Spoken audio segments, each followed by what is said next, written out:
Hello दोस्तों, मैं इसका एक और पार्ट लेकर आ गया हूँ। चलिए फिर वीडियो शुरू करते हैं। हम एक आदमी को देखते हैं जो वहाँ बैठा होता है और मन में कहता है क्या वो ठीक होगा। हमें इसके बारे में पता चलता है। इस आदमी का नाम जेंग है। जोंग कहता है युवा मनोर मास्टर का सच्चा नायक था। मैंने जब उसको देखा था तब ही सोचा था कि वो कभी भी गलत नहीं कर सकता। उसका और मेरा रिश्ता 19 साल पहले शुरू हुआ था, जब मैं समुद्री डाकुओं को अपने अधीन कर रहा था। उस समय मैं एक बहुत ज्यादा फेमस ही मार्शल आर्ट का आर्टिस्ट था। मैंने और राजा ने साथ में मिलकर काम किया ताकि जितने भी समुद्री लुटेरे हैं वो हमारे बस में आ जाएं। जान को ऊपर की तरफ देखता है और कहता है लेकिन इसका अंत इस तरह कैसे हो सकता है। मन में कहता है इनर मैनर मास्टर, क्यों आप सचमुच मानते हैं कि एक छोटा बच्चा मोंक शॉर्ट मैनर का मार्शल मास्टर बनने के लायक है। ये मोंक तलवार मैनर भविष्य के लिए है। आपको प्रयास तब तक खाली करना होगा जब तक जादूगर सील और गुप्त मनोर और दोनों पता लगाने के लिए समन उसका प्रयोग नहीं कर लेता। मोंक शॉर्ट मैंसन की शांति के लिए मैंने इसकी अनुमति दे दी, लेकिन ये मुझे परेशान कर रहा है। मुझे यकीन है कि जादूगर एक धोखेबाज है। वह संभवतः राजा को धमकाने के लिए डर की दवा का उपयोग कर रहा होगा। जोंग वहाँ से खड़ा हो जाता है और कहता है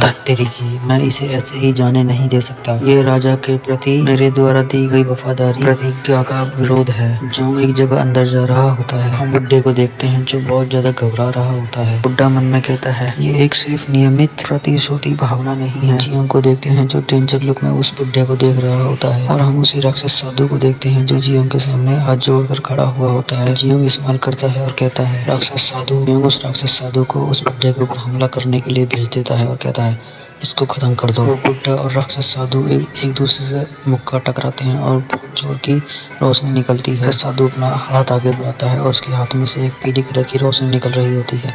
बुड्ढा अपने मन में कहता है ये कैसे हो सकता है। उसने सिर्फ इस दुष्ट आत्मा को सिर्फ आदेश ही दिया और एक जोर की मुक्का उस बुड्ढे को देकर मारता है। वो राक्षसी साधु इतना घबरा गया होता है उसकी पावर देख के राक्षसी साधु की। उसने अपनी टोपी तक पकड़ ली होती है। बुड्ढा मन में कहता है इसे शुद्ध बुराई कहना गलत नहीं होगा। ये पूरी आत्मा किसी का आदेश कैसे मान सकती है। फिर वो राक्षस साधु उस बुड्ढे को जोर की धक्का दे देता है। बुड्ढा दीवार से जाके टकराता है और फिर खड़ा हो जाता है दीवार का सहारा लेकर। राक्षस साधु एक ईवल ऐसी हंस रहा होता है और बुड्ढे की तरफ अपना हाथ बढ़ा रहा होता है। वो बुड्ढा सीधा जाकर तलवार निकालने लग जाता है। वो राक्षस साधु बुड्ढे के एकदम बिल्कुल करीब आ जाता है और बुड्ढा उसे देखकर डर रहा होता है और कहता है मेरे पास मत आना वरना मैं तुम्हें मार दूंगा। राक्षसी साधु बहुत जोर से चिल्लाता है। बुड्ढे के सामने एक चट्टान लग रहा होता है। वो राक्षस साधु और हंस रहा होता है। बुड्ढा यहाँ का पा रहा होता है। राक्षस साधु उस बुड्ढे का हाथ पकड़ लेता है। राक्षस साधु ने उस बुड्ढे को पकड़ लिया होता है और अपने पास ला रहा होता है खींच कर। बुड्ढा जोर से चिल्ला रहा होता है, रो भी रहा होता है और कहता है प्लीज मुझे बचा लो, मुझे मरना नहीं है। जियोंग खड़े खड़े देख रहा होता है, वो भी चुपचाप। और जियोंग कहता है नहीं बुड्ढे, मैं तेरे को नहीं बचाऊंगा।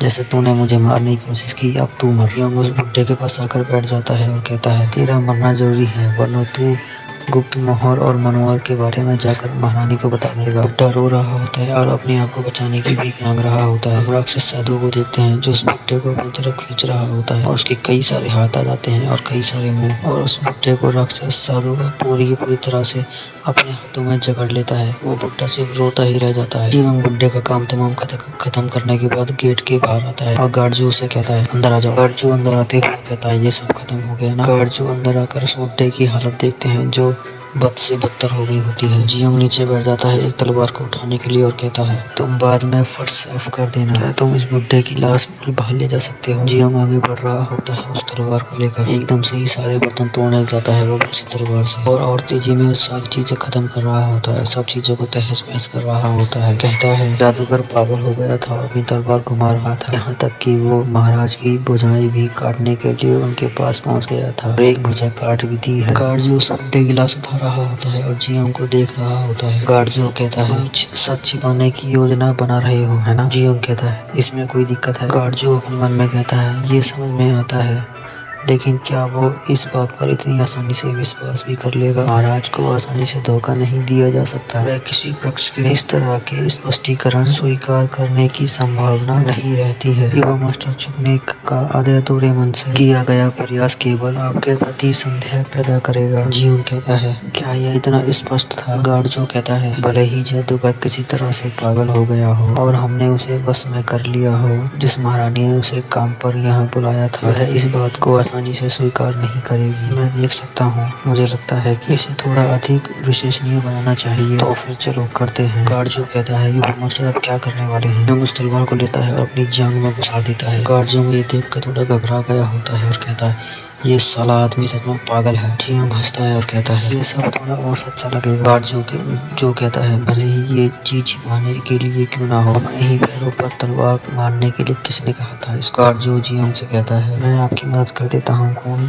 बहने बंद करने में। जियोंग कहता है, उसे छोड़ो और मेरा चेहरा देख कर ये बताओ कि मेरा चेहरा पीला पड़ा है या नहीं, क्योंकि अगर मेरा चेहरा पीला पड़ा है तो जो आने वाला है उसे समझाना जरूर आसान होगा। वहाँ पर एकदम से गेट खोलकर जियोंग आ जाता है। गार्जियो घबरा जाता है और कहता है, ये तो भीतरी जागीर भगवान है। गार्जियो को कुछ देखकर शौक हो जाता है। गार्जियो दांत पीसता है और कहता है, तुम कमीनों, तुमने अभी किया क्या? जियोंग और जो एक साथ चिल्लाते हैं। गार्जियो कहता है, आंतरिक जागीर भगवान, बस ये एक गलतफहमी है। जियोंग कहता है, भीतरी जागीर भगवान। जियोंग खड़े होने की कोशिश कर रहा होता है लेकिन वो कपकपा रहा होता है और कहता है, एक बार आपको महाराज के ऊपर नजर डालनी चाहिए। और फिर जियोंग पे गिर जाता है और बेहोश होने का नाटक कर रहा होता है। जियोंग गार्जियो के ऊपर चिल्लाता है और कहता है, ये अभी अभी हुआ क्या? युवा मास्टर यहाँ कैसे आया? गार्जियो जियोंग की तरफ देख रहा होता है। जियोंग बड़े बड़े मुस्कुरा रहा होता है।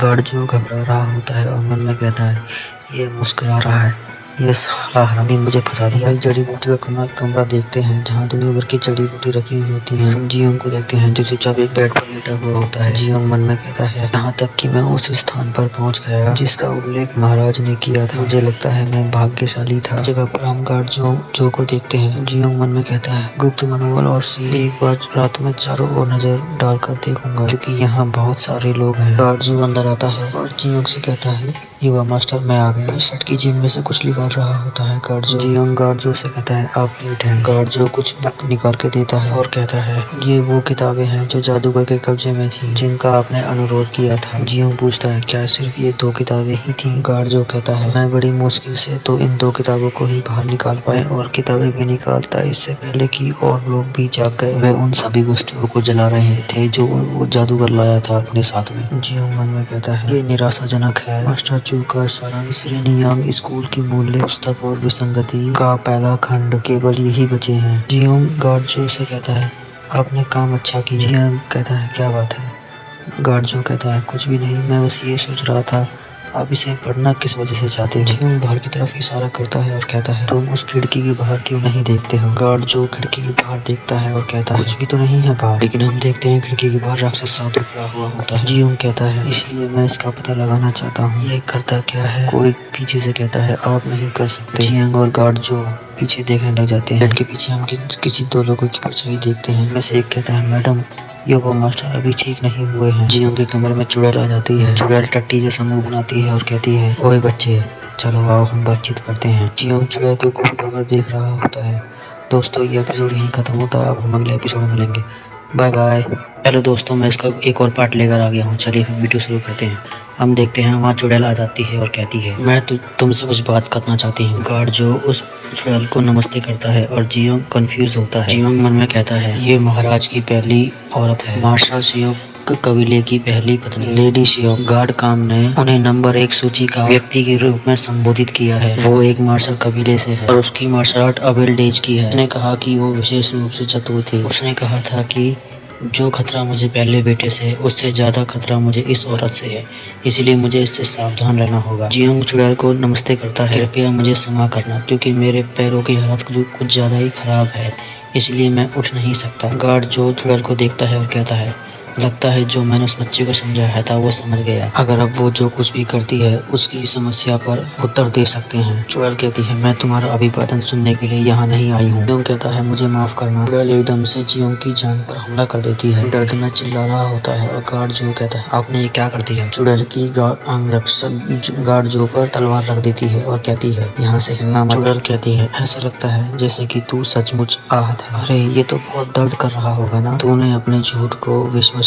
बनाने के लिए उस तांत्रिक को घायल करना पड़ा। तूने राजा को बहुत अच्छी सच्चाई बताई है, लेकिन एक चीज है जिससे तू चूक गया था। ऐसे ही किसी अनुष्ठान के दौरान एक कुशल ओझा पर कभी भी कब्जा नहीं किया जा सकता। चुड़ैल हंसने लग जाती है और कहती है, लेकिन उसके लिए जंगली भगवान। चुड़ैल जियोंग को एक जोरदार थप्पड़ मारती है, वो भी खींचकर, और कहती है, तू क्या मुझे पागल समझता है जो तू अपने आधे अधूरे झूठ से मुझे पागल बनाने की कोशिश कर रहा है। चुड़ैल अपने हाथ झाड़ती है और कहती है, मैं दोबारा बात नहीं दोहराने वाली। तू ये बता, तूने देखा क्या और क्या सुना है। जियोंग को देखते हैं जो थप्पड़ खा के सीधे दीवार से बैठ गया होता है। जियोंग एक स्माइल देता है, उसके बाद चुड़ैल के सामने ही हंसने लग जाता है। एकदम से ही बहुत जोर जोर से हंसने लग जाता है। चुड़ैल जियोंग के ऐसे हंसता देखते हुए कहती है, क्या तू फिर से अपनी याददाश्त खो बैठा है। हम जियोंग के पीछे राक्षस साधु को देखते हैं जो आ गया होता है। साधु एकदम से आगे बढ़ता है और चुड़ैल के आर पार निकल जाता है। चुड़ैल डर के मारे घबरा रही होती है। देखो, एक चुड़ैल दूसरी मुझसे घबरा रही है, क्या बात है। और कहती है, अभी अभी मेरे पास से क्या गुजरा। राक्षस साधु को देखते हैं जो जिसने उस चुड़ैल की नाकानी को पकड़ कर उठा दिया होता है और उसे खूब तेज की दबा रहा होता है। चुड़ैल ये नजारा देखकर घबरा गई होती है क्योंकि वो बुड्ढे की सारी चीजें याद कर रही होती है कि कैसे बुड्ढा मरा हुआ था। यंग चुड़ैल के पास आ जाता है और कहता है, गुप्त मनोल और माहौल, क्या वो वही चीजें नहीं है जिसकी तुझे जरूरत है। चुड़ैल की गार्ड उस नौकरानी को नीचे उतारने की कोशिश कर रही होती है और कहती है, नीचे आओ नीचे आओ। और इधर जियोंग को चुड़ैल से कहता है, मुझे धमकाने की कोशिश करने के बजाय तो तुझे बातचीत करनी थी तो मेरे पास आना चाहिए था। वो भतीजी शक्ल की, पहले तू मेरी बात सुन। तू मुझ पर विश्वास कर या मत कर, लेकिन मैं जागीर का मालिक बनने में कोई दिलचस्पी नहीं है। तेरा बेटा अकेला ही नहीं है जो जागीर का मालिक बनना चाहता है। क्योंकि तू मुझसे ऐसा व्यवहार कर रही है तो मेरे पास अपने दूसरे भाई से मिलने के अलावा और कोई चॉइस ही नहीं है। चुड़ैल ये बात सुनकर थोड़ी घबरा गई होती है। जियोंग कहता है, मेरा पहला भाई मार्शल आर्ट में बहुत ज्यादा ताकतवर है ना। उसी छोटे के साथ मेरा संबंध अभी भी अच्छा नहीं है, इसलिए सुलह करने के तरीके के रूप में उसे गुप्त मार्शल हॉल सौंपना एक अच्छा विचार है। ये बात सुनकर चुड़ैल की शक्ल टट्टी जैसी हो जाती है। क्या अब तुझे समझ में आया। तुम आगे बढ़ रहा होता है और चुड़ैल पीछे हटते हटते कहती है, तुम अभी इस स्थिति में नहीं हो कि तुम मुझ पर हमला कर सको। और फिर चुड़ैल जियोंग का बिस्तर ठीक करने लग जाती है और जियोंग उसे पीछे से देख कर हंस रहा होता है। चुड़ैल अपने रूम में आ जाती है और एक कुर्सी फेंक कर मारती है और कहती है, उसकी हिम्मत कैसे हुई। और एक लात मारकर एक कुर्सी को तोड़ देती है और दोबारा कहती है, उसकी हिम्मत कैसे हुई। अपने कमरे का सारा सामान तहस महस कर रही होती है और यही कह रही होती है बार बार कि उसकी हिम्मत कैसे हुई। चुड़ैल चिल्लाती है और कहती है, शांत हो जाऊं, कैसे शांत हो जाऊं। तुझे लगता है कि मैं अभी शांत हो भी सकती हूँ। उस मूर्ख ने मेरी मेहनत का सारा फल ले लिया। चुड़ैल मन में कहती है, मुझ पर धिक्कार है क्योंकि मैंने अपने गार्ड को डाउन कर दिया था।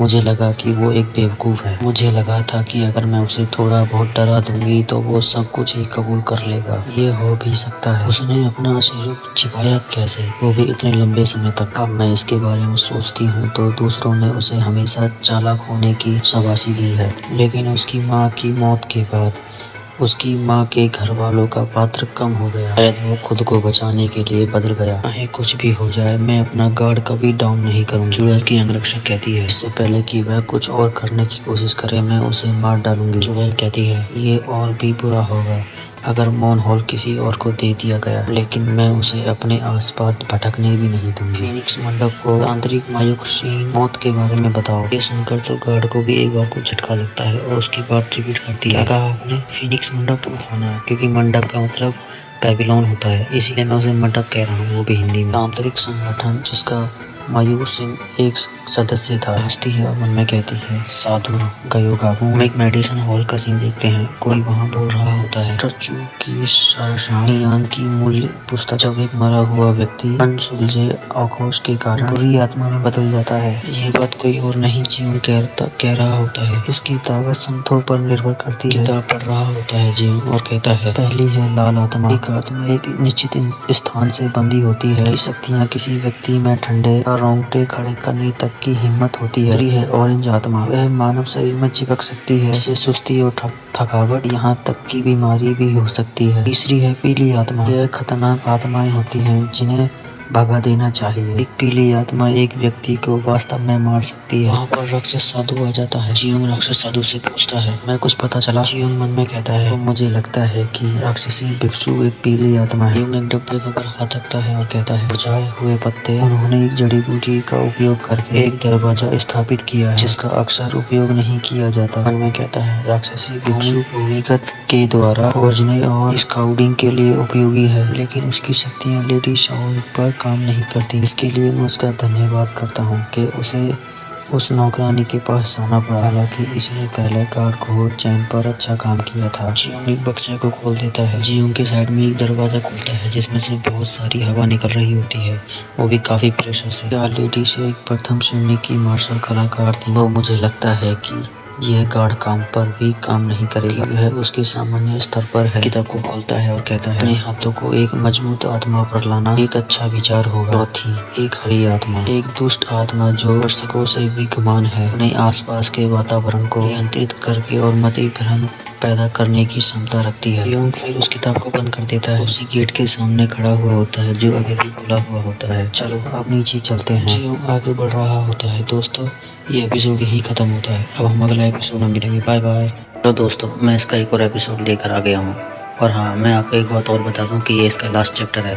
इसका कोई अगर और चैप्टर आएगा तो मैं जरूर एक्सप्लेन करूंगा। चलिए फिर वीडियो शुरू करते हैं। जियोंग को देखते हैं जो नीचे उतर रहा होता है। नीचे उतरते हुए कहता है ये बहुत गहरा है। उसने एक गुप्त मौन हॉल और एक मोहर को छिपाने के लिए इतनी गहराई तक खुदाई की। वो सब जाने दो, मुझे लगता है कि ये काफी ज्यादा जरूरी है, इसलिए इसके पीछे हर कोई पड़ा हुआ है। जब मैं उसे ले लूंगा तो मुझे कोई भी दिक्कत नहीं होगी। मैं समझ गया हूँ राक्षसी भिक्षु की शक्तियाँ गार्ड काम पर काम नहीं करेंगी। मुझे अभी बहुत सारे गार्ड की जरूरत है जिसके बाद मैं उसका विरोध कर सकता हूँ। ये सामने आ गया होता है और कहता है चलो कम से कम मिला तो। उसको खोलकर अंदर आ जाता है। अंदर आने के बाद अपने सामने 5 तरह के गेट देखता है और कहता है मेडिकल हॉल के नीचे और 4 दरवाजों के पीछे। उनमें से एक दरवाजे को देखता है। एक दरवाजे पे टी बना हुआ होता है और कहता है चौथा पत्थर का दरवाजा। दरवाजे को खोलकर अंदर आ जाता है। मुझे इसके और भी अंदर जाना होगा, ये सचमुच इतना जरूरी है। जियोंग एक जाल पर पैर रख देता है और वो जाल चालू हो जाता है। जैसे ही वो जाल चालू होता है, जियोंग के ऊपर एक बहुत बड़ा पत्थर आ रहा होता है। उस पत्थर से जियोंग बच जाता है और फिर उस पत्थर के ऊपर पहुंच जाता है और कहता है मुझे तो ये उम्मीद ही नहीं थी कि वहाँ पर जाल बिछा हुआ होगा। जियोंग के पास एकदम तीर आ गई होती है और जियोंग उनसे बालों बचता है। वो तीर जाके सीधे दीवार में लगती हैं। उन तीरों से बच रहा होता है। उन सारी तीरों को हटा रहा होता है वो अपने सामने से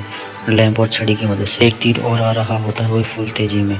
जियोंग उस तीर को देख लेता है और कुछ चीज आगे कर देता है। जियोंग ने पर लैंप आगे कर दिया होता है और वो ठीक सीधा लैंप में जाकर लगी होती है। जियोंग के सामने एक पत्थर का पिलर आ जाता है और वो उसके सामने बहुत तेजी से बढ़ रहा होता है। जियोंग भी उस पिलर को देख लेता है। जियोंग उस पिलर के ऊपर छलांग मार देता है और आगे बढ़ने लगता है। मन में कहता है गहरे भूमिगत जालों से भरी हुई गुफा मैं क्या एक गुप्त मानवर इतना मूल्यवान भी है। से आगे निकल आया होता है। वो पिलर सीधा दीवार में जाके लगा हुआ होता है। क्या ये कुछ और भी है? ये बहुत ही जरूरी है। जियोंग के ऊपर कई सारे वेपन गिर रहे होते हैं। उन सारे के सारे वेपनों से ही बच जाता है और आगे बढ़ जाता है। बढ़ रहा होता है वो अपनी स्लीव्स ऊपर करके जियोंग की जगह पर आ जाता है। वाह क्या बात है, मुझे तो ये उम्मीद ही नहीं थी कि ये जगह लकड़ी से बनी हुई होगी। ये जगह भूमि के अंदर है और साथ ही में यहाँ सब चीज कितनी व्यवस्थित है। जगह में अंदर आ जाता है। आने के बाद इधर उधर मुंडी घुमा रहा होता है और कुछ चीज ढूंढ रहा होता है और कहता है ये अभी भी कितना जीवित दिखता है। क्या यहाँ किसी ने पहले ट्रेनिंग की है? आगे बढ़ जाता है वो भी एक बॉक्स के पास और कहता है वैसे फिर भी। बॉक्स के पास पहुंच जाता है।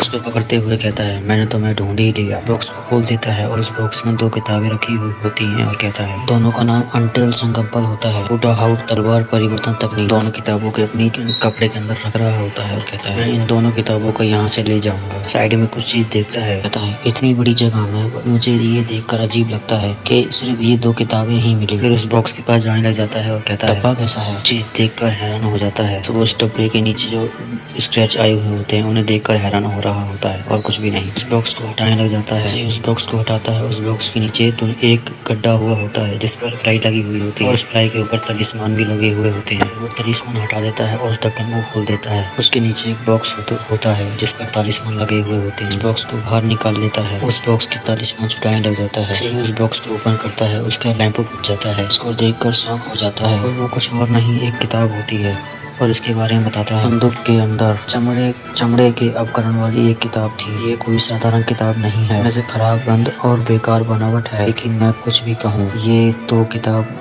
इंसानी खाल से बनी हुई है। यूं एक खतरनाक मुस्कुराहट दे रहा होता है। उस किताब की तरफ सीन दोबारा शिफ्ट होता है। एकदम से एक पार्टी के अंदर देखते हैं एक आदमी सबसे हंस खेल कर बात कर रहा होता है और वो साथ में दारू भी पी रहा होता है। पता चलता है ये दूसरा युवा राजकुमार है। वो सेकंड युवा मास्टर खिड़की की तरफ गिलास करता है और कहता है अद्भुत है, कितना आनंद आ रहा है। मैं इसे भी बुला ही बुलाऊंगा, मैं इसको नाम से नहीं बुलाने वाला। मुझे यकीन है कि मुझे इतना आनंद क्यों आ रहा है।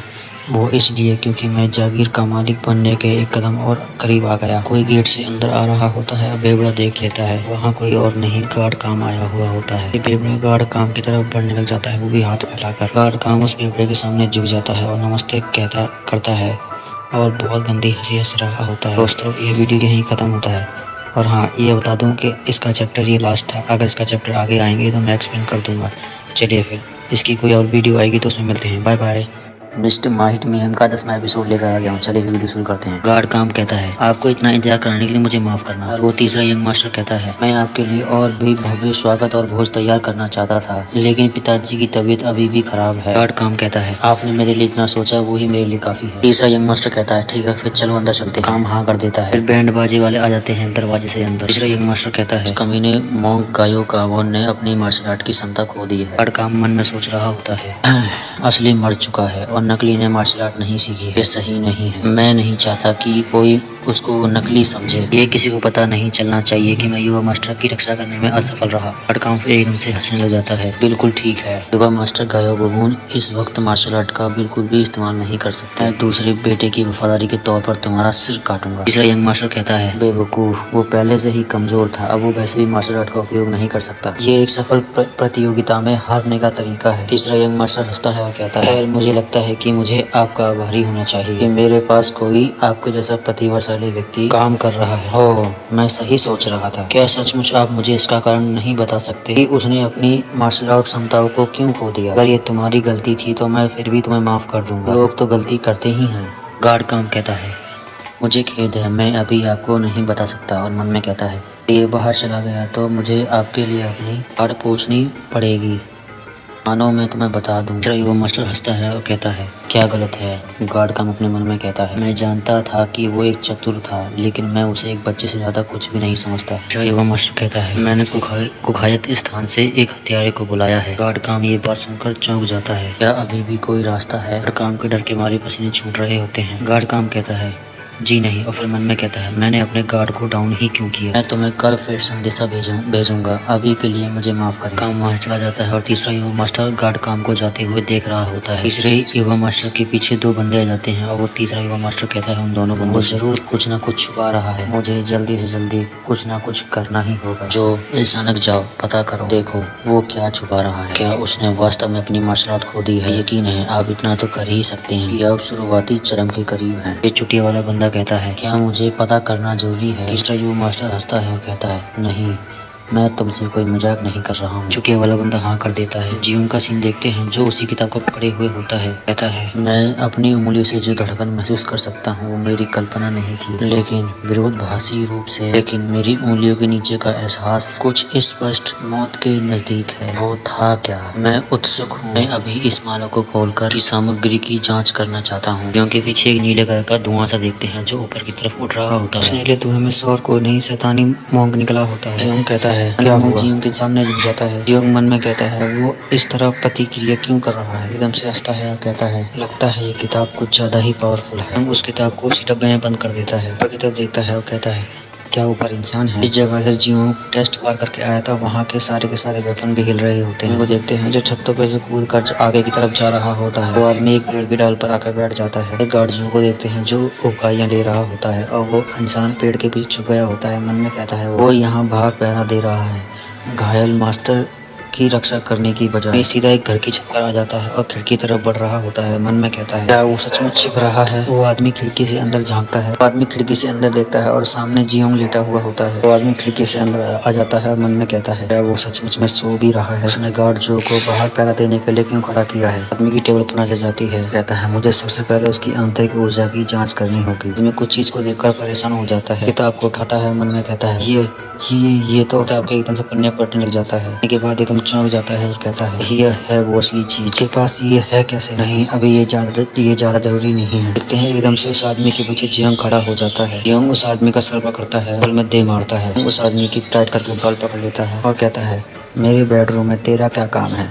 तेरे को क्या नींद आ रही है बे? बार बार टेबल में सर मार रहा होता है, वो भी खूब जोर जोर से। कहता है, अबे मैं तुझे सुन भी सकता हूँ, तू क्या बोल रहा है बे? आखिरकार मैं एक दयालु व्यक्ति हूँ। पकड़ के एकदम से उठा देता है। वो आदमी मन में कहता है ये साला अपने आप को दयालु बता रहा है, लेकिन ये कितना बड़ा पागल है। दोबारा से टेबल में दे के मारता है, वो भी बहुत जोर से। की आंखें खुलती हैं। हम जियोंग को देखते हैं। उस आदमी की आंखों से जियोंग उल्टा लग रहा होता है और जियोंग कहता है ओहो तो तू उठ भी गया। जियोंग ने उस आदमी को उल्टा टांग रखा होता है। जियोंग एक चाकू को आगे पीछे कर रहा होता है और वो आदमी इस चाकू को देखकर डर रहा होता है। जियोंग अपनी बाजू ऊपर करते हुए कहता है चल अब बात करते हैं। दोस्तों ये एपिसोड यहीं खत्म होता है। अब हम अगले एपिसोड में मिलेंगे। Bye bye. मिस्ट माइट में हम एपिसोड 11 लेकर आ गया हूँ। चलिए फिर वीडियो शुरू करते हैं। गार्ड जो को देखते हैं जो कहता है ये तो चो जेंग है। जियोंग कहता है क्या तुम इसे जानते हो? उसका नाम चो जेंग है, वो दूसरे बेटे का असिस्टेंट है। जियोंग कहता है क्या दूसरे बेटे का? गार्ड जो कहता है मुझे यकीन नहीं है, लेकिन ये ध्यान में रखते हुए कि उसने नकाब पहन रखा है, उसका कोई अच्छा इरादा नहीं था। जियोंग उस चुटिया वाले बंदे को अपने कंधे पे उठाता है और कहता है तो मुझे लगता है कि हम इससे कबूल भी करवा सकते हैं। गार्ड जो कहता है मुझे माफ करना, क्या आप उसे टॉर्चर करेंगे? उसे आप टॉर्चर नहीं कर सकते, बेहतर होगा कि आप उसे जाने दें। जियोंग गार्ड जो का हाथ मोड़ देता है और कहता है खैर मैं इसके बारे में सोचूंगा। गार्ड जो चिल्ला रहा होता है दर्द के मारे और कहता है दूसरा बेटा अपने लोगों की सुरक्षा करने के लिए है, खासकर अगर उन्हें कोई टॉर्चर करता है तो तुम उसे टॉर्चर करोगे तो दूसरा बेटा नाराज हो जाएगा। छोड़ो छोड़ो छोड़ो मेरा हाथ छोड़ो, तो दुख रहा है, हाथ छोड़ो। जियोंग वहाँ चला जाता है और गार्ड जो चिल्लाता ही रह जाता है और कहता है नहीं बस इसके बारे में मत सोचो योगा मास्टर। रुक जाओ योगा मास्टर, और फिर सीधा होके वहीं लेट जाता है और कहता है तुम भाड़ में जाओ, मुझे परवाह नहीं है। हालांकि वह उसे नहीं मारेगा है ना, भले ही वो लापरवाह है लेकिन वो बहुत ज्यादा चालाक है। वो आदमी वहाँ पर लटका हुआ होता है, वो भी उल्टा, और कहता है मुझे खोल दे। जियोंग कहता है क्या सॉरी समझा नहीं। वो आदमी कहता है तूने जब मेरा चेहरा देखा तब तुझे पता नहीं चला? युवा मास्टर मार्क इन पायोंग के आदेश पर यहाँ हूँ। क्या तुझे लगता है कि तू मुझे नुकसान पहुँचाएगा और तू बच जाएगा? चीजों को और भी मुश्किल मत बनाओ, बस मुझे वो गुप्त मैनुअल दे दो, मैं ये सुनिश्चित कर दूंगा कि युवा मास्टर आपकी कम से कम जान तो बख्श ही देंगे। आदमी मन में कहता है मैं जानता हूँ ये मुझसे सब कुछ उगलवाने वाला था, मुझे को लगता है इसी में सब कुछ उगल दूंगा। ये क्या पागल है बच्चा। जियोंग हंसता है और कहता है तू मजाक अच्छा कर लेता है वे। फिर उसके सामने चाकू लेके बैठ जाता है और कहता है मुझे लगता है कि मेरा भाई अपने नज़दीक के लोगों को महत्व देता है। तो ऐसी स्थिति में होने के बावजूद तू ऐसे बोल रहा है मुझसे जैसा कि तेरे पास कोई पावर है। जियोंग एकदम से खड़ा हो जाता है और उसके हाथ खोल रहा होता है और कहता है अच्छा है तो ठीक है मैं तुझे खोल रहा हूँ। और उस आदमी के सिर्फ हाथ खोले हुए होते हैं। वो आदमी कहता है मैं युवा मास्टर को मान लूंगा। जियोंग एक ईवल हंसी हंस रहा होता है और उसकी कटी हुई उंगली दिखाता है और कहता है ओहो ये किसकी उंगली हो सकती है? जब वो आदमी अपने हाथ की तरफ देखता है क्योंकि उसकी एक उंगली कट चुकी होती है और मन में कहता है क्या मेरी उंगली इसने काट दी? जैसे ही उसको होश आता है एकदम से जोर से चिल्लाने लग जाता है। जियोंग कहता है मैंने इसे मेडिसिन हॉल में जड़ी बूटियों से बनाया है, तुझको अपनी गर्दन के नीचे कुछ घंटों तक तो कुछ भी महसूस नहीं होगा। और मेरी बात अब कान खोल के सुन, मैं तुझसे अब कुछ क्वेश्चन पूछूंगा, बस अगर तूने मुझे तुरंत आंसर नहीं दिया तो 1 सेकंड में तेरी एक उंगली कटेगी। मेरे भाई ने तुझको क्यों भेजा और किस लिए भेजा? चल अब बोलना शुरू कर। उसकी दूसरी उंगली भी काट देता है और कहता है 1, तीसरी भी काट देता है फिर कहता है 2 और चौथी भी काट देता है और फिर कहता है 3। और वो आदमी रो रहा होता है और कहता है रुक जा भाई रुक जा, छोड़ दे मुझे। और एक उंगली और काट देता है और कहता है जा। आदमी कहता है एच स्टेप। वो आदमी दर्द के मारे बहुत जोर जोर से चिल्ला रहा होता है अबे रुक जा, बंद भी कर दे, मेरे को बहुत दर्द हो रहा है। जियोंग एक ईगल बन चुका होता है और कहता है अगर तूने अब नहीं बोला तो मैं तेरा अब अंगूठा काटूंगा। जियोंग जैसे ही उसका अंगूठा काटने जा रहा होता है वो आदमी धुन चिल्लाता है वो मास्टर मोंग यूं पायूंग, मुझे सिर्फ ये हुक्म दिया गया था कि मैं सिर्फ आपकी जांच करके आऊँ कि आपने अपनी मार्शल आर्ट खो दी है या नहीं। जियोंग अपने मन में कहता है मेरी मार्शल आर्ट खो गई। फिर एकदम से हंसता है और कहता है मन में कहता है मैं बहुत जल्दी ही अपना पात्र बदल दिया। और कहता है क्या उस गार्ड काम ने ऐसा कहा था? आदमी कहता है हाँ तुमने ठीक कहा।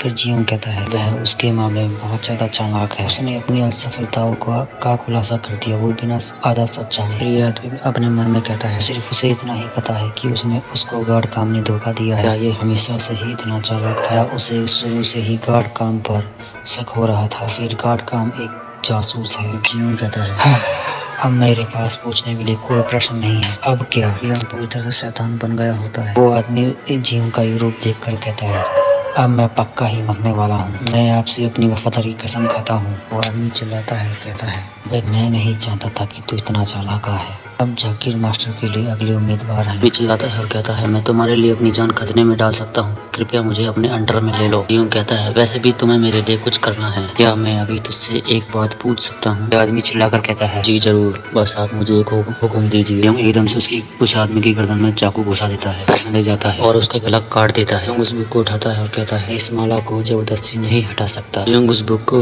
उस आदमी के नीचे रख देता है और वो बुक खून से भर रही होती है। कहता है, मुझे लगता है ये यान स्कूल की पुस्तक है, लिखित एक मोहर है। पुस्तक के अनुसार बुराई की मोहर सबकी बुराई से भरे हुए होते हैं, लेकिन इस पर कुछ अशुद्ध डालने से की शक्तियाँ कमजोर हो जाती हैं। जिस इंसान की दयनीय मौत हुई हो, इंसान का खून इस किताब में डाला जाता है। एकदम से उस किताब के बीज टूटने लग जाते हैं। उस किताब में से बवंडर सा निकलता है, वो भी खून का। उस खून में से एक आकृति बन रही होती है। एकदम से उस खून में से एक लड़की बाहर आने लग जाती है। जियोंग ये देखकर थोड़ा चौंक जाता है। खून में से जो लड़की निकली हुई होती है वो जियोंग के पास बढ़ रही होती है। उस लड़की को अपनी तरफ बढ़ते हुए देखकर जियोंग चुपचाप खड़ा हुआ होता है। लड़की धीरे धीरे जियोंग के पास आ रही होती है। उस लड़की का चेहरा देखते हैं। ये एपिसोड यहीं खत्म होता है। अब हम अगली वीडियो में मिलेंगे। Bye bye. हम जियोंग को देखते हैं जो वहाँ खड़ा खड़ा कह रहा होता है, यह किसी विरिडियन स्थान के भूत का कुछ भी नहीं है। लड़की आगे बढ़ रही होती है। जियोंग कह रहा होता है, इन यांग विचारधारा में प्रेरित प्राचीन भूतों की स्थिति। एक नीला भूत। ईमानदारी से कहूँ तो मैंने सोचा था कि कोई विरिडियन भूत या उसके जैसा कुछ दिखाई देगा। फिर जियोंग पे एकदम से प्रेशर पड़ने लग जाता है। मन में कहता है, मेरा मानना है कि मैं इसे सौभाग्यपति के रूप में ले सकता हूँ। जियोंग एकदम से अपने घुटने टेक देता है। ब्लड क्वीन कहती है, मूर्ख प्राणी। अपने बालों में से एक पिन निकाल रही होती है और कहती है, अपनी आत्मा को खाली करो और अपनी आत्मा मुझे दे दो। भूत की 5वीं रैंक यानी नीला भूत, प्राचीन विवादस भगवान जो 1 शताब्दी से भी अधिक समय से विद्यमान है। एक निश्चित क्षेत्र को बहुत प्रभावित करने के लिए पर्याप्त शक्तियां हैं। इससे दुष्ट और श्रवण मृत्यु भ्रष्ट पैदा होता है और साथ में ही दर्द होता है। ऐसे प्राणी को भागने के लिए कम से कम 10 ताओवादी गुरुओं की आवश्यकता होती है। ब्लड क्वीन थोड़ी चौंक जाती है जब देखती है जियोंग खड़ा हो रहा है और कहती है, क्या तूने अभी भी अपनी आत्मा को खाली नहीं किया है? तू काफी धीमा है। जियोंग मन में कहता है, किताब में लिखा था ये बहुत ज्यादा ही खतरनाक है। जियोंग एकदम से हंसने लग जाता है। मन में कहता है, अब मुझे पता है मुझे क्या करना है, ये बहुत दिलचस्प है। ब्लड क्वीन कहती है, क्या? जियोंग कहता है,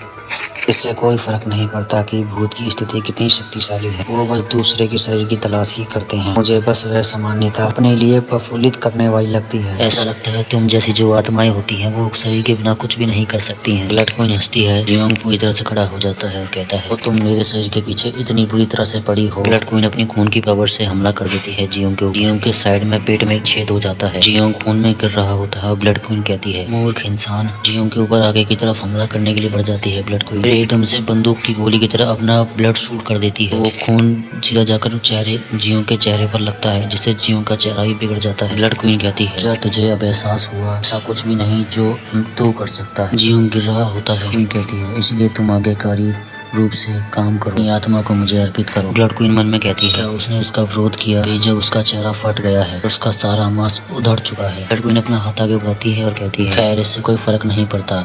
और जियोंग के पैरों के नीचे खून का एक वो रस्सी सी बन जाती है जो उसके पैर को लपेट रही होती है। ब्लड क्वीन उसे पिलरों में घुसेड़ देती है। खुद भी उड़ती हुई आ रही होती है और कहती है, बहुत अच्छे नस्वर, मैं तुझे पछताने का मौका तक नहीं दूंगी। तू मुझे अपनी आत्मा सौंप देता है तो मैं तेरी एक इच्छा पूरी कर दूंगी। जियोंग कहता है, मेरी इच्छा? तो मुझे ऐसा प्रस्ताव क्यों दे रही है? क्वीन कहती है कि तू चाहता है तो इसे मेरी सहमति के रूप में ले ले। जियोंग कहता है, मुझे सोचने का थोड़ा टाइम चाहिए। क्वीन कहती है, अगर मैं तेरा गला दबाना जारी रखूं तो तेरी आत्मा को नुकसान पहुंचाऊं तो मुझे कुछ भी हासिल नहीं होगा।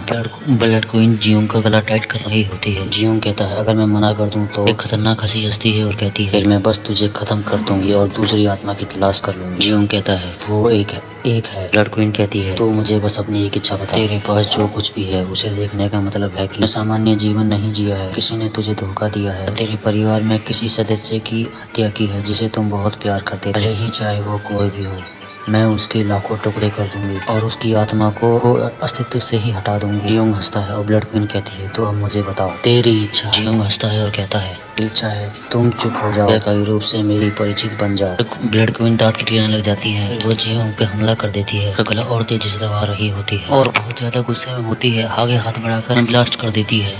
जियोंग उस खून के अंदर ही अंदर जा रहा होता है और ब्लड क्वीन कहती है, क्या तू दर्द में हंस पाएगा? शैतानी लुक बनाती है और कहती है, जैसे तेरा मांस फटता जाएगा वैसे वैसे तेरी हड्डियां तरसती जाएंगी, शरीर के कई कई टुकड़े हो जाएंगे। ये निश्चित रूप से शर्म की बात है, तेरी आत्मा थोड़ी शक्तिग्रस्त हो जाएगी। जियोंग और नीचे की तरफ जा रहा होता है वो खून के अंदर। लियन चोरी से ज्यादा अधिक मशहूर का बहुत ज्यादा चिपचिपा है और इसकी गंध बहुत खराब है, तो स्वाद भी कुछ अच्छा नहीं है। सारी इंद्रियों और मेरा स्पर्श, मेरी दृष्टि, मेरा स्वाद, ये सारी चीज मुझे बताती हैं कि ये खून है, तथापि ये बहुत अलग है। भरपूर खाने का स्वाद मैंने तब चखा जब मुझे वध करने वाला दराती भूत कहा गया। अब खून का स्वाद कैसा था? जीवन की कभी गर्मी और घबराहट। जियोंग एकदम से अपनी आंखें खोलता है, उसी टाइम ग्लास टूटने लग जाता है। बस मौत। ब्लड क्वीन घबरा जाती है, ये सब महज एक भ्रम है। ब्लड क्वीन सीधा दीवार में जाके लगती है, वो उस जगह से बाहर आ गया होता है और ब्लड क्वीन जियोंग को देखती है और कहती है, ये कैसे हो सकता है? ये एपिसोड यहीं खत्म होता है, अब हम अगले एपिसोड में मिलेंगे। Bye bye. ब्लड क्वीन के हाथ में हम एक तितली को देखते हैं। ब्लड क्वीन उस तितली को जियोंग की तरफ भेज देती है। तितली जियोंग के गाल पर जाके लग जाती है और फट जाती है। बस क्वीन कहती है, इसकी इंद्रियां पूरी तरह से खुल चुकी हैं। ताओबादी जादू टोना जो इंद्रियों को ही नष्ट कर देता है, जिससे व्यक्ति पांचों इंद्रियों को धोखा देने वाले सभी तरह के मृत्यु भ्रम से बच सकता है। क्वीन मन में कहती है, सही बताऊं तो ये काम जितना आपको दिख रहा है उतना ये काम आसान है नहीं, लेकिन वास्तविकता को खत्म करने का कार्य प्रथम श्रेणी के ताओबादी गुरुओं के लिए भी कठिन है। तो ये बच्चा कैसे कर सकता है जो ताओवादी गुरु भी नहीं कर सकता? ये हो सकता है कि वो ताओवादी गुरुओं के दुनिया भर के गुणों के साथ पैदा हुआ है। क्यों हंसने लग जाता है एकदम से। कोई चिढ़ते हुए कहती है,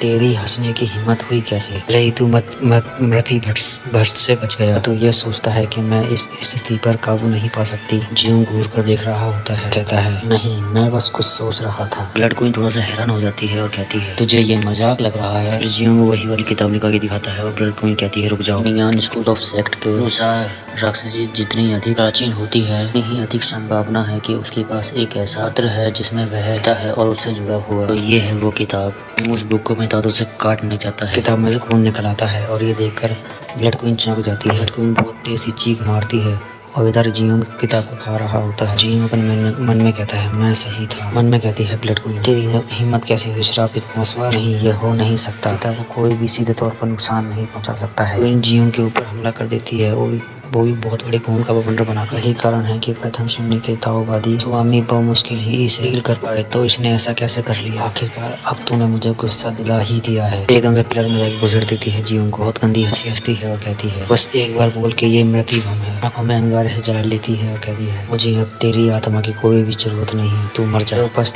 श्राप मैंने तुम्हें दिया था, उसे मैं अब छीन रही हूँ और इस चीज का ब्लेम अपनी मूर्खता पर दे। टुकड़े टुकड़े कर दूंगी और तू गायब हो जाएगा। जियोंग उस बुक के पन्ने को भी चबा रहा होता है और अंदर तरफ ले जा रहा होता है और कहता है, अजीब नहीं है?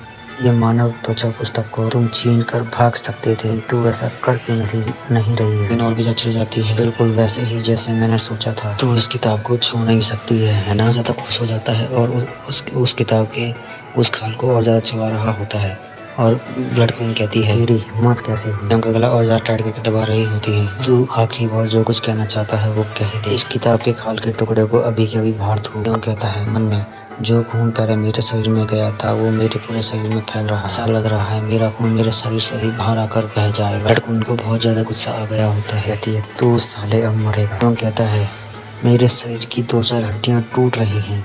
ऐसा लग रहा है मेरे शरीर के अंदर जैसे कि मैंने कोई जहरीली जड़ी बूटी खा ली। लेकिन जो मैं दर्द से भी ज़्यादा अधिक महसूस कर रहा हूँ वो इस लड़की का क्रोध में होना है। ब्लड क्वीन बहुत ज़्यादा गुस्से में आ जाती है और उसकी आंखें भी लाल लाल हो जाती हैं। कहता है, लगता है उसको मेरे जैसे किसी ने धोखा दिया है। उसकी बदले की आग। क्वीन बहुत तेज से चिल्लाती है। उस खाल को पूरा का पूरा खा गया होता है और हंस रहा होता है और तेज चिल्लाती है। जियोंग का गला बहुत तेज जोर से दबा देती है और जियोंग के मुंह से खून भी निकल आता है। दोनों को ही कुछ महसूस होता है। किसी जगह पहुंच जाता है और कहता है, मैं कहाँ हूँ? ये जगह कौन सी है? जियोंग के आसपास दुनिया भर की लाशें पड़ी हुई होती हैं। ब्लड क्वीन को देखते हैं जो किसी के सामने बैठी हुई होती है। ब्लड क्वीन के पीछे हम जियोंग को भी देखते हैं जो मन में कहता है, नीला भूत। ब्लड क्वीन को देखते हैं जो अपने बाजू का कपड़ा फाड़ के अपने हाथ में तलवार में लपेट रही होती है। जियोंग कहता है, हालांकि मैं सुन नहीं सकता कि वो क्या रही है, मैं निश्चित रूप से उसके गहरे क्रोध को महसूस कर सकता हूँ। ब्लड क्वीन ने एक बंदे की तरफ तलवार कर रखी होती है और उसको बहुत कुछ ज्यादा गुस्से में देख रही होती है। सींग वाले बंदे को देखते हैं जो वहाँ बैठे बैठे हंस रहा होता है और ब्लड क्वीन की तलवार इसी की तरफ होती है। ब्लड क्वीन हमला करने के लिए आगे बढ़ जाती है। फिर ये सींग वाला बंदा ब्लड क्वीन के सीने में हाथ देता है। सींग वाला आदमी ब्लड क्वीन का दिल निकाल कर पिचका देता है। ब्लड क्वीन सीधा जाके खून में गिरती है। ब्लड क्वीन के सामने कई सारे बंदे आ जाते हैं, वो भी चाकू लेकर। शरीर में बार बार अंदर बाहर घोपते ही रहते हैं। वहाँ पर जियोंग आता है, देखता है ब्लड क्वीन की किताब बन चुकी है। वो एकदम से होश में आता है और उसके सीने से एक रस्सी बन गई होती है और कहता है, क्या यहाँ क्या हुआ? अभी ब्लड क्वीन के सीने से भी वो रस्सी बन गई होती है और ब्लड क्वीन कहती है, नहीं ये नहीं हो सकता, मैं एक परिचित बन गई। बैठे बैठे मुस्कुरा रहा होता है और मैं कहता है, चलो ये अच्छा है, मुझे एक नीला भूत मिल गया। कह रही हुई, नहीं ये पक्का एक सपना है। तो आज का एपिसोड यहीं खत्म होता है। अब इसके अगले चैप्टर आएंगे तो मैं एक्सप्लेन जरूर करूँगा।